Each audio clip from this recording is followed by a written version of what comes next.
दोस्तों, ज्योतिष के अनुसार नौकरी के द्वारा जीवन यापन करवाने वाला मुख्य ग्रह शनि को माना जाता है। इसके अतिरिक्त कुछ अन्य क्रूर ग्रह जैसे सूर्य, मंगल, राहु, केतु या कोई अन्य नीच ग्रह भी आपको साधारण नौकर बना सकता है। इस श्रेणी के जातकों को साधारण तरह की नौकरी, ग्रेड डी, सी आदि की नौकरी ही मिलती है। इसके अतिरिक्त अगर छठे और 11वें भाव, इनकी राशियाँ और इनके स्वामी भी जातक की नौकरी का कारण बनते हैं। इनके साथ साथ लगन और भाग्य स्थानों का भी विचार किया जाता है। अगर लगन में, छठे भाव में, 9वें भाव में, 10वें भाव में और 11वें भाव में उच्च राशि का सूर्य, मंगल बैठे हैं तो जातक को उच्च सरकारी पद की प्राप्ति होती है।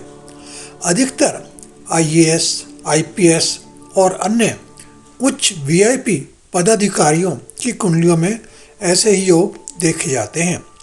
इन्हीं भावों में अगर कोई अन्य पाप ग्रह की युति बनती है तो जातक को साधारण नौकरी ही मिल पाती है, वो भी बहुत अधिक कठिनाई से। अगर कुंडली में कोई अन्य विशेष योग बनता है तो उसके परिणाम से उसका हिसाब बदल जाता है।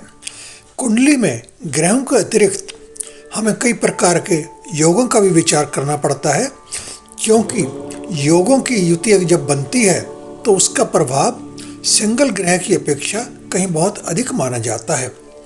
इसके साथ साथ हमें लगन और 9वें स्थान का विशेष तौर से आकलन करना पड़ता है। कुंडली में आवश्यक है कि आपका लगन मजबूत होना चाहिए और 9वां भाव, जिसे भाग्य स्थान कहते हैं, वो भी मजबूत होना चाहिए। इन दोनों स्थानों में, लगन में और भाग्य स्थान 9वें भाव में जितनी क्षमता होगी उसी के अनुसार, उसके भाग्य अनुसार जातक को नौकरी की प्राप्ति होती है। तो दोस्तों, ये थी नौकरी के बारे में कुछ जानकारी। अगर आप डिटेल में अपनी कुंडली के बारे में जानना चाहते हैं तो आप हमसे संपर्क